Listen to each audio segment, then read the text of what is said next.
Նրան տապանում հյուրընկալել եմ Հանրապետություն կուսակցության քաղաքական խորհրդի անդամ հրապարակախոս Անահիտ Ադամյանին, Տիկին Ադամյան, շնորհակալ եմ հրավերն ընդունելու համար։ Բաքուն պատասխանել է խաղաղության պայմանագրի շուրջ Երևանի առաջարկներին, բայց ոչ ապաշրջափակման եւ սպառազինությունների վերահսկման մեխանիզմի մասով։ Եթե չեմ սխալվում, մենք այս պատասխանը ստանում ենք 3 ամիս անց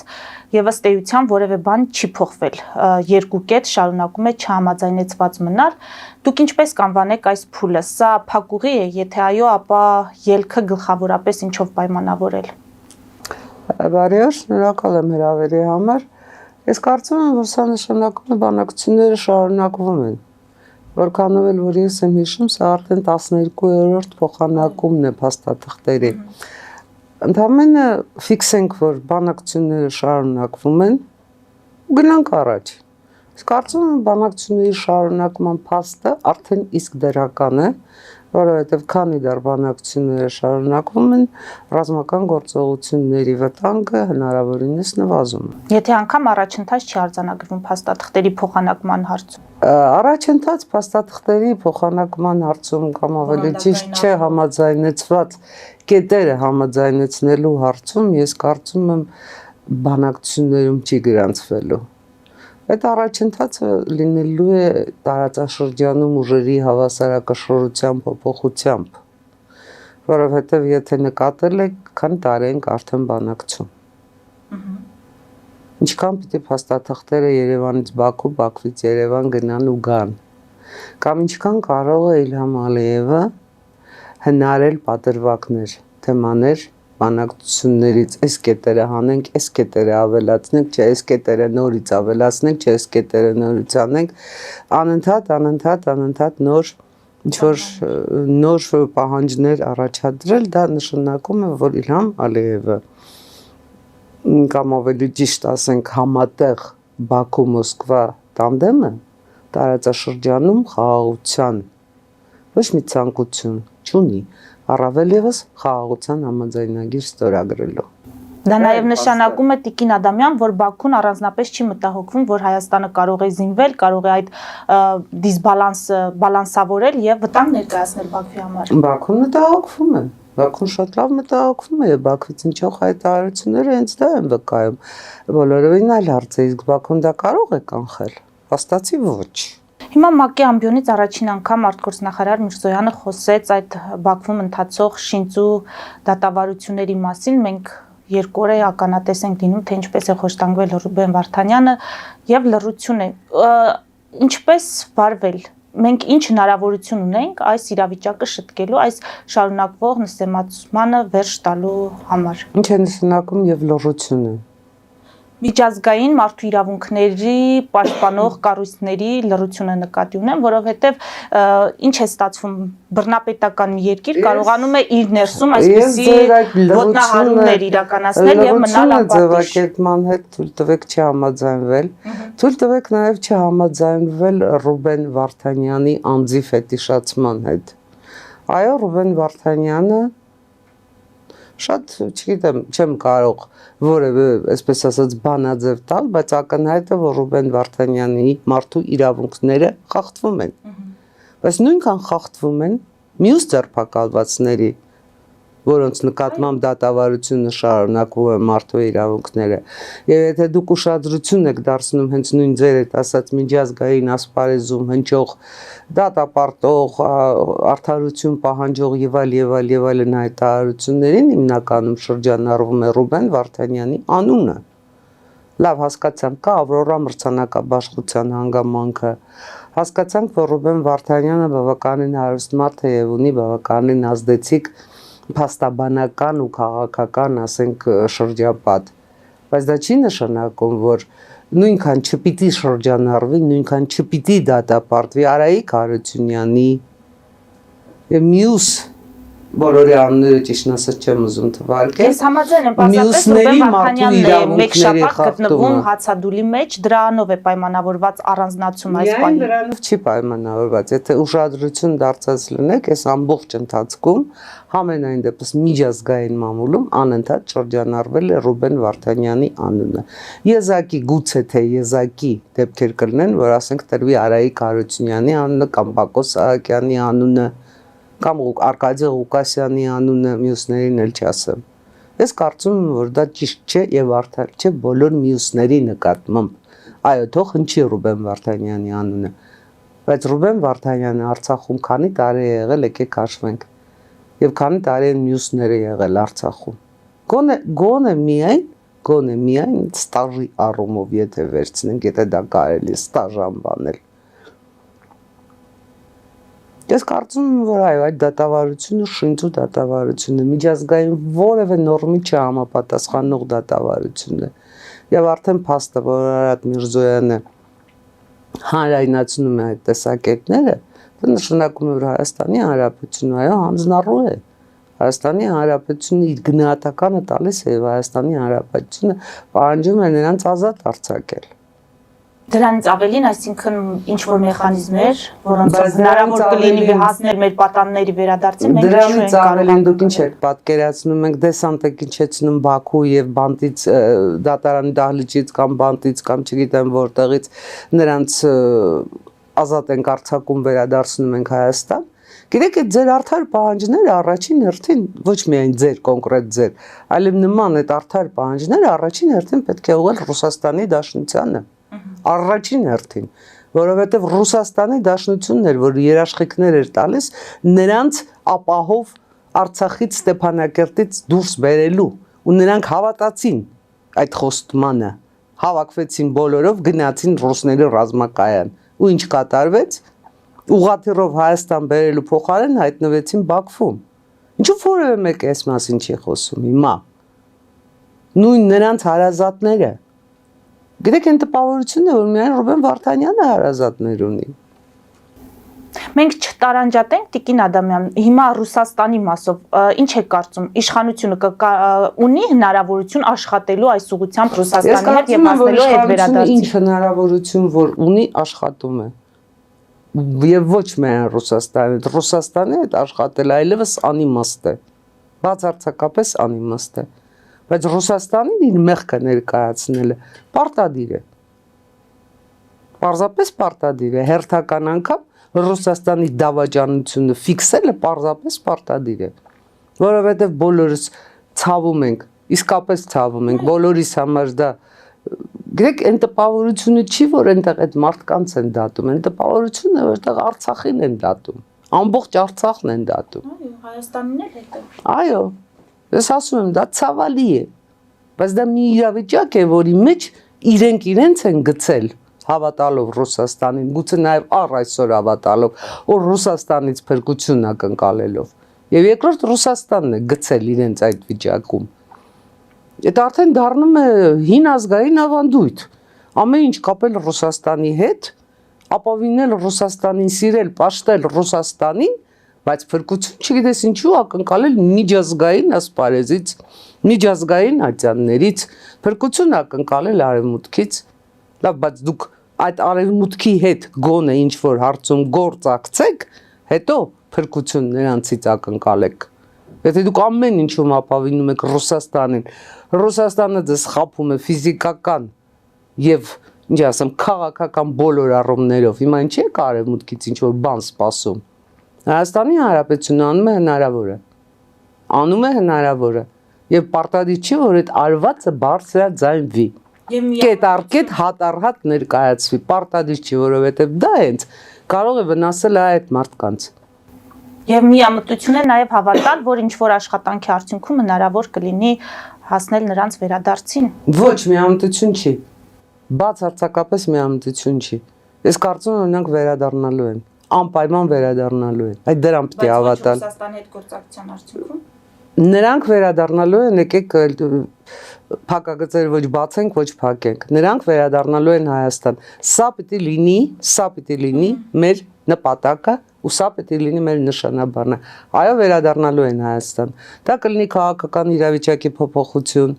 դա կլինի համաներում, թե դա ինչ կլինի, բայց վերադառնալու են։ Սա պետք է լինի մեր նպատակը։ Մակում Հայաստանի վերջին քվեարկությունը, երբ ձեռնպահ մնաց այդ ուկրաինական պատերազմի հետ կապված բանաձևին, դուք ինչպես եք գնահատում։ Սովորական։ Ես կարծում եմ, որ Հայաստանի Հանրապետությունը ձեռնպահ քվեարկելը ճիշտ է, այս պարագայում ճիշտ է։ Որովհետև աշխարհում հիմա այնպեսի տուրբուլենտ իրավիճակ է, որ Հայաստանի Հանրապետությունը երկու ճանապարհ ունի հիմա, կամ սպասել տեսնել ինչով է ավարտվում այս տարատեսակ հակամարտությունները, կամ ակտիվ աշխատել։ Ես ակտիվ աշխատելու կողմնակից եմ, որովհետև ես կարծում եմ, որ մենք որևէ խնդիր չունենք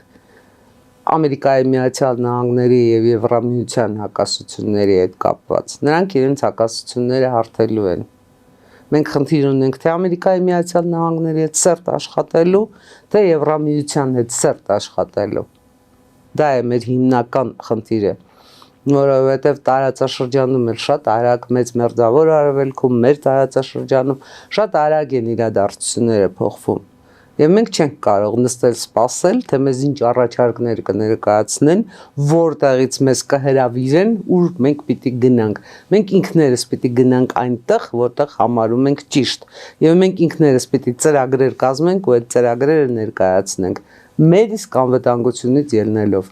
Այս Հայաստանի Հանրապետության իշխանության վարած տարածաշրջանային, չգիտեմ, հավասարակշռված, թե ինչ քաղաքականությունը վաղուց սպառել է իր բովանդակությունը, եթե երբևէ բովանդակություն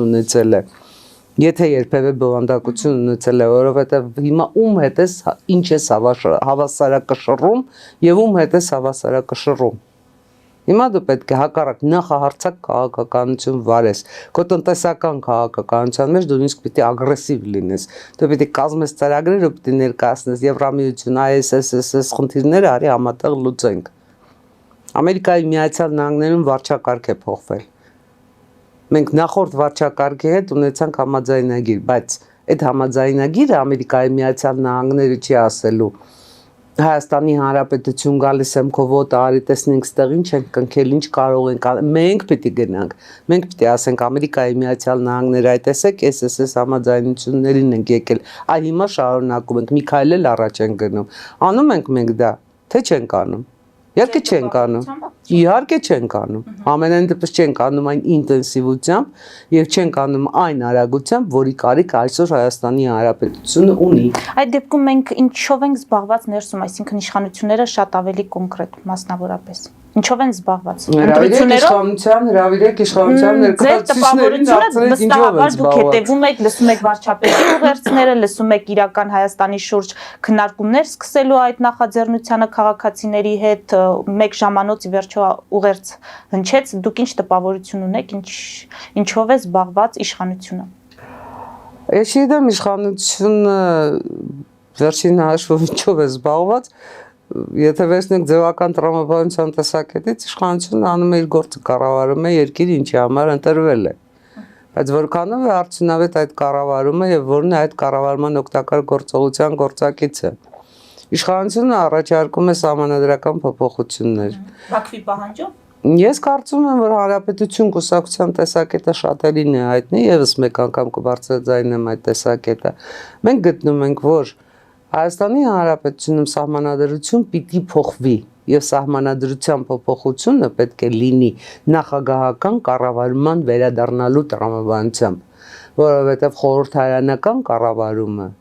մեր երկրի համար, այս վիճակում գտնվող երկրի համար լիարժեք կառավարում չի ապահովում։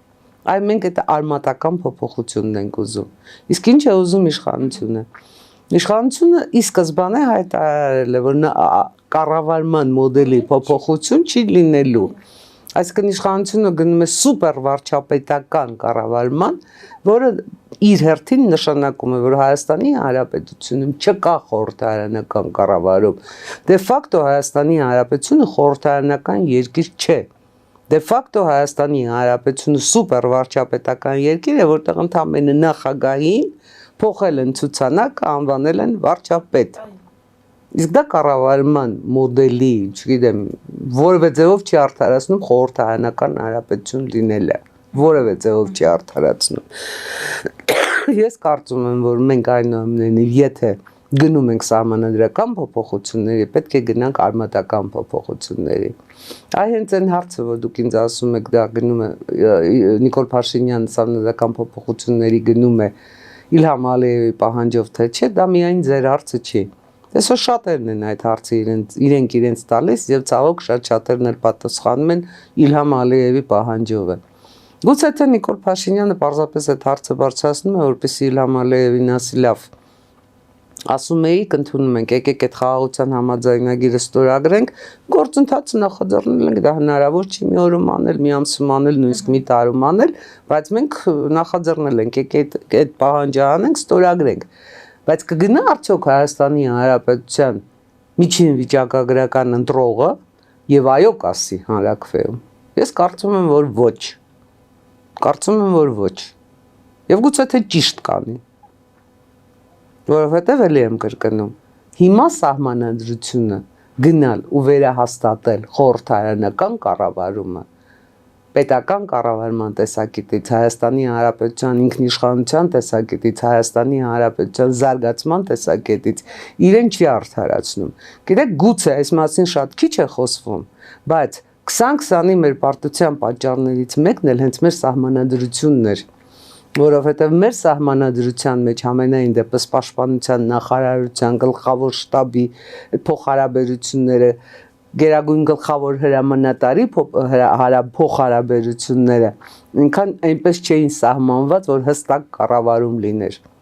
Ամենայն դեպս որևէ կերպ Նիկոլ Փաշինյանը չէր կարող գերագույն գլխավոր հրամանատար լինել։ Սոսկ այն պատճառով, որ Ադրբեջանը Հայաստանին պատերազմ չէր հայտարարել, իսկ Հայաստանը պատերազմական վիճակում չէր գտնվում դե յուրե։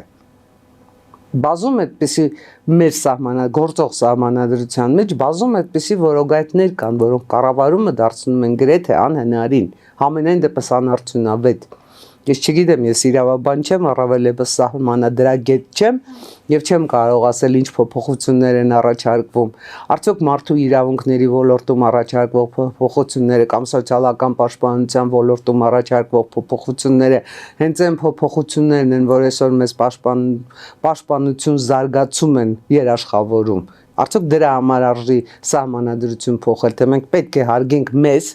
առաջին արդեն մեր պետությանը եւ մեր սահմանադրությունը ու փոփոխելից ոչ թե անենք այդ կոսմետիկ փոփոխությունները, այլ անենք արմատական, շրջադարձային փոփոխություն, որից հետո այո ժողովուրդը կգնա ու կընդունի այդ սահմանադրությունը, այդ սահմանադրությունը կհամարի իր անհրաժեշտությունը։ Սա է խնդիրը։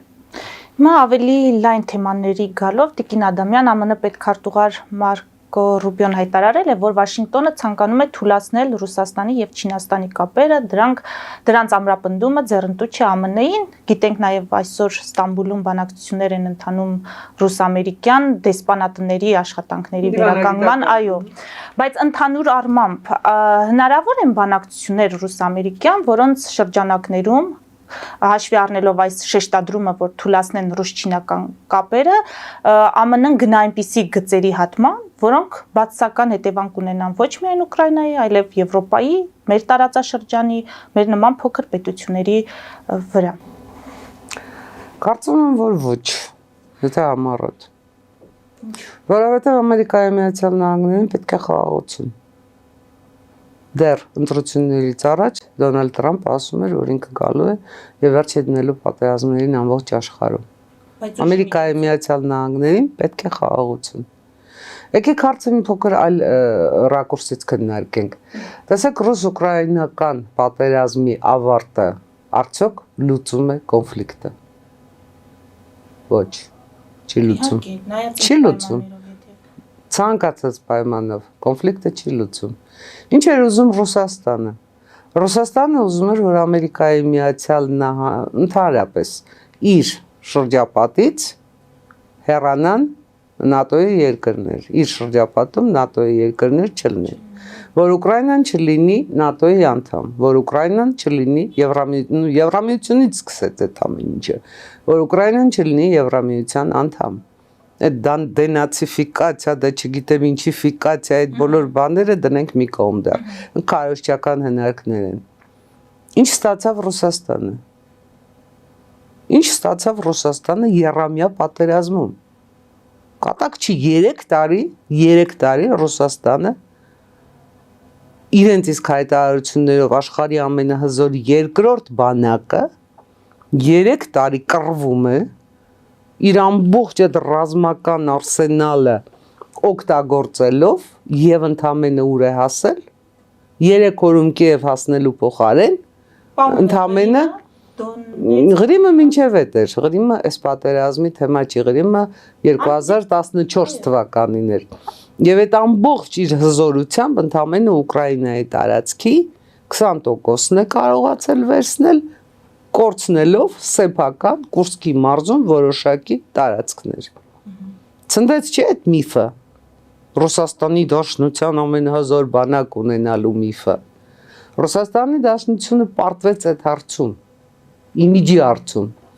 Ռուսաստանի Դաշնությունը պարտվեց ՆԱՏՕ-ի երկրներով չշրջապատված լինելու իր պահանջի հարցում հակառակը։ ՆԱՏՕ-ի անդամ դարձան թե Ֆինլանդիան, թե Շվեդիան, հակառակը տեղի ունեցավ։ Ռուսաստանի Դաշնությունը չհասավ իր գլխավոր խնդրին, որն էր Ռուսաստանի Դաշնության գլխավոր խնդիրը՝ Ուկրաինայի ռուսաֆիկացումը, դենացիֆիկացիան դա էր նշանակում։ Եթե հիշում եք պատերազմից 3 տարի առաջ սկսված պատերազմից առաջ անընդհատ քարոզվում էր, որ ուկրաինացի որպես այդպիսին ազգ գոյություն չունի, նրանք ռուսներ են։ Ուկրաիներեն որպես այդպիսին լեզու գոյություն չունի։ Ուկրաիներենը ընդհանրապես ռուսերենի ինչ որ դիալեկտն է, բարբառն է։ Եվ Ուկրաինան էլ որպես անկախ պետություն գոյություն չունի, Լենինի հնարածն է։ Չգիտեմ, Խրուշչովի նվիրածն է, չկա այդպիսի երկիր, այդպիսի պետություն չկա, կա Կիևյան Ռուսիա։ Նույնիսկ առանձին կրոններ, չգիտեմ, կրոնական խնդիրն էլ էս պատերազմի ընթացքում դրվեց։ Կորցրեց Ռուսաստանը այդ ամեն ինչը, կորցրեց միանշանակ, որովհետև ինչ ուզում եք ասեք այսօր, Ուկրաինան հաղթած է դուրս եկել պատերազմից, հաղթած է դուրս եկել սոսկ այն փաստի արձանագրմամբ, որ որպես ինքնիշխան ժողովրդավար պետություն գոյություն ունի, պահպանել է իր ռազմական քաղաքական ներուժը։ Հիմա բանակցություններում մենք որ ելակետից ենք սկսում այդ բանակցությունները ռուս-ամերիկյան։ Տեսեք Տրամպը եթե նայենք հրապարակվող տեղեկություններին, Տրամպը ի սկզբանե կարծես զինաթափվեց, ամեն ինչ հանձնեց Պուտինին։ Նույնիսկ Զելենսկուն անվանեց բռնապետ, որ չգիտեմ, այնտեղ 4%-ի ռեյտինգ ունի, չնայած եթե Զելենսկին իրոք 4%-ի ռեյտինգ ունենար, 4-րդ օրը այլևս նախագահ չէր լինի, կվերացնեին պարզապես։ Գնաց Տրամպը քաղաքական բլեֆի, ինչու գնաց։ Գնաց որպեսզի զինաթափի Ռուսաստանին, որպեսզի զինաթափի Պուտինի բոլոր քաղաքական փաստարկները։ Ինչ պահանջներ իրեն պիտի ներկայացնի։ Բանը հասավ այնտեղ նույնիսկ որ Տրամպը հայտարարեց, թե Ուկրաինան երբեք ՆԱՏՕ-ի անդամ չի լինի։ Այո, հետո ինչ։ Տրամպը 4 տարի նախագահ է, 5 տարի հետո Ուկրաինան կլինի ՆԱՏՕ-ի անդամ։ Դուք վստահ եք։ Իհարկե վստահ եմ։ Ես վստահ եմ, որ շատ ավելի շուտ կլինի։ Կամ էլ եթե չլինի ՆԱՏՕ-ի անդամ, տեսեք ինչ ռեֆորմացիա է տեղի ունենում հենց Եվրամիությունում։ Այս պարագայում ինձ շատ ավելի ձեր հարցի ենթատեքստով շատ ավելի կարևոր են այն փոփոխությունները, որ տեղի են ունենում Եվրամիությունում։ Որտեվ մեզնից շատերը այստեղ նստած Եվրամիությունը պատկերացնում են միանգամայն անփոփոխելի, միանգամայն կայուն, պես հաստատուն մեծություն, որտեղ որևէ բան չի փոխվում։ Շատ լավ, շատ բարգավաճ, շատ չգիտեմ ինչ երկիր, այդպես չի։ Հենց Եվրամիությունում են հիմա շատ դինամիկ փոփոխություններ լինում։ Մեզ համար շատ կարևոր փոփոխություններ լինում։ Դեպի ուժեղացում է գնալու։ Միանշանակ դեպի ուժեղացում, որն է Եվրամիության այսպես բարեկեցության գլխավոր գաղտնիքը։ Դե ֆակտո Եվրամիության երկրները իրենց պաշտպանական ծախսերի համար չնչին գումարներ էին ծախսում, որովհետև կար ՆԱՏՕ-ն, պաշտպանական համակարգ։ Եվ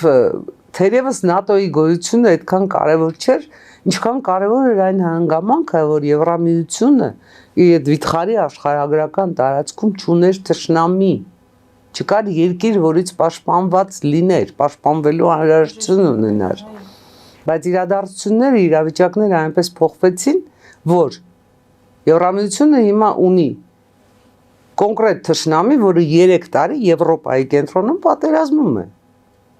Հիմա 3 տարի պատերազմը Եվրոպայի կենտրոնում։ Դա արդյոք իրավիճակ չի փոխում, իհարկե փոխում է։ Դա արդյոք Եվրամիությունում կառուցվածքային փոփոխությունների անհրաժեշտություն չի բերում, իհարկե բերում է։ Եվ իհարկե այդ փոփոխությունները տեղի են ունենում։ Եվրամիության սեփական բանակ ստեղծելը, որ ասում են, որ բարձրաձայնում են արդեն թե Մակրոնը, թե Եվրամիությունից հեռացած Կիր Ստարմերը, դեպս ընթացքում ենք մի շատ հետաքրքիր իրողության էլ ականատես եղանք, որքան էլ որ զարմանալի է, Մեծ Բրիտանիան կարծես թե դե ֆակտո վերադառնում է Եվրամիություն, ամենայն դեպս մասնակցում է Եվրամիության թե ռազմական, թե տնտեսական, թե քաղաքական բոլոր կարևոր որոշումների ընդունմանը։ Սա էլ է, չէ՞, փոփոխություն։ Սա էլ է Եվրամիության կառուցվածքային փոփոխություն։ Եկեք դա էլ արձանագրենք։ Սրանք փոփոխություններ են, որոնց դեմ չի ԱՄՆ-ն։ Սրանք փոփոխություններ են, որոնց ԱՄՆ-ն կարող է կողմ լինել, ԱՄՆ-ն կարող է դեմ լինել։ Այստեղ ԱՄՆ-ի կարծիքը արդեն կարևոր չի,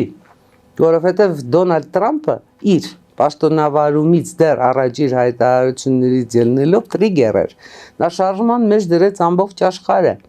Աշխարհի ցանկացած կետում հիմա կարող են փոփոխություններ լինել, շղթայական փոփոխություններ լինել։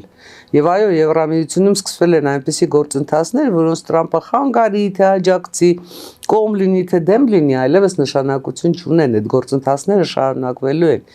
Եվրամիությունը սեփական անվտանգության համար ստեղծելու է սեփական բանակը, բայց դա չի նշանակում, որ նորից ինչ որ պետք է նստեն, ես իմ հնարեն բանակ հնարեն։ Ամենաառաջադեմ ռազմական տեխնոլոգիաները հենց Եվրամիությունում են։ Այն բանակները, որ ՆԱՏՕ-ի կազմում գործում են, դառնալու են Եվրամիության բանակներ, ընդհանրապես հրամանատարությունն է փոխվելու։ Սա տասնամյակների գործընթաց չի։ Սա շատ արագ է լինելու։ Հիմա մենք ուզում ենք այդ անվտանգային համակարգի մաս կազմել, մենք ուզում ենք այդ գործընթացներին մասնակցել, թե չենք ուզում։ Մեր իսկ անվտանգությունից ելնելով իհարկե ուզում ենք, բայց անում ենք քայլեր։ Ինչ քայլեր ենք անում։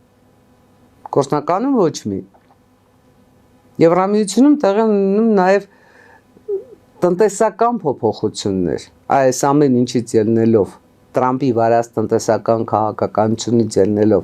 մենք պիտի հարմարացնենք մեր ծրագրերը այդ տնտեսական փոփոխություններին, իհարկե պիտի հարմարեցնենք, եւ պիտի փորձենք այդտեղ մեր շահերը առաջ մղել, մեր ծրագրերը ներկայացնել։ Պիտի գնանք այն բոլոր ծրագրերի հետևից, որ Եվրամիությունը ժամանակին առաջարկել է մեզ, իսկ մենք մերժել ենք։ Օրինակ Հայաստանի Հանրապետությանը Մեծ Բրիտանիան առաջարկել է ջրամբարների կառուցման վիթխարի ծրագիր, որը ջրային հարցն է լուծում Հայաստանի Հանրապետությունում։ Իսկ մենք այդ ծրագրի հետևից չենք գնացել, բայց այդ ծրագիրը իր արդիականություն ունի։ Չեն գնացել, որովհետև հավատարիմ ենք մնում Ռուսաստանին, թե չեն գնացել, որովհետև ծույլ ենք, չունենք աշխատողներ, չունենք կադրեր, չունենք այդ ամենով զբաղվող սրտացավ մարդիկ, ես չգիտեմ ինչպես անվանել։ Ես ասեմ ձեզ, Հանրապետություն կուսակցություն լինի իշխանություն, դուք ինձ կհրավիրեք, ես հաճույքով կգամ ու այդ հարցին կպատասխանեմ, թե եթե չեն գնացել, ինչու չեն գնացել, կամ ինչպես չեն գնացել, ումից ենք վախեցել, ումից չենք վախեցել։ Ես կարծում եմ, որ մենք պիտի այդ ծրագրերը վաղուց արդեն կյանքի կոչած լինեինք, եւ այդ ծրագրերը մեզ համար կապահովեին ոչ միայն շահույթ տնտեսության մեջ, նոր աշխատատեղեր, տնտեսության կառուցվածքի փոփոխություն,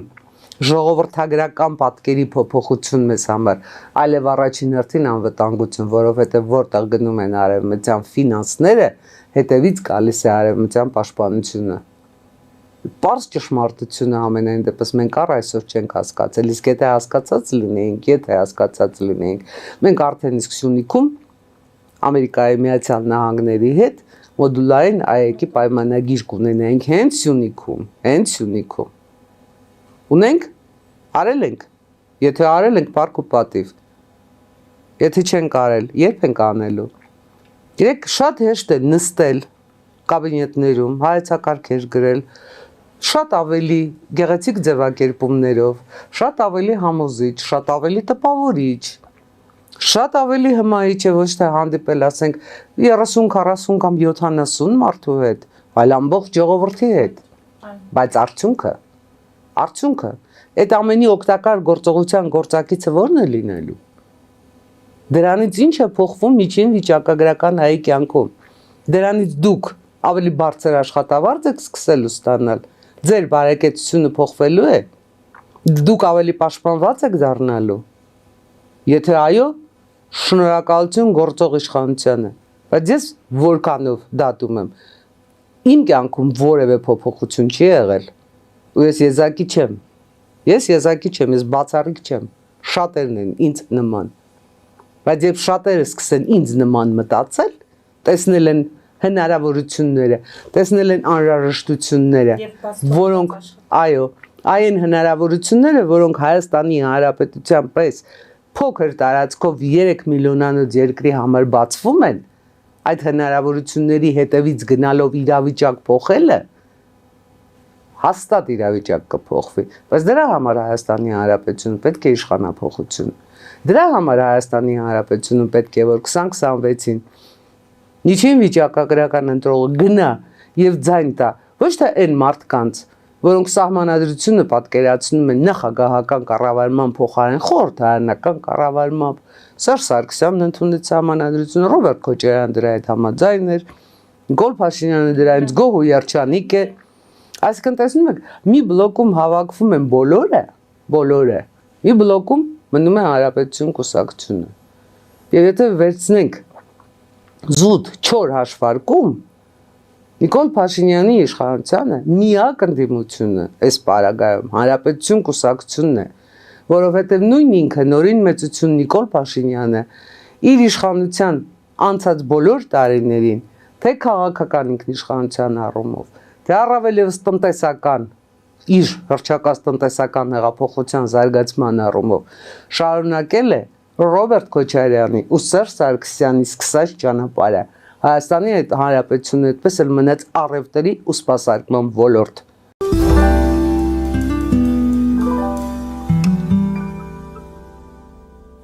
Jackpot հագուստի վաճառակենտրոնը վերաբացվել է Թահանգա քաղաքում։ Նոր տեսականի, նոր արժեքներով ու նոր զեղչերով։ Եվրոպական հագուստ եւ կոշկեղեն կանանց, տղամարդկանց եւ երեխաների համար։ Օծանելիք, ճամպրուկներ, պայուսակներ, գիշերանոցներ, գոտիներ եւ դրամապանակներ։ Մեծ ապրանքատեսականի, մեծ զեղչերով։ Համեցեք Jackpot Թահանգայում։ Հասցեն 7057 Foothill Boulevard։ Հեռախոս 818 813 2252։ Jackpot։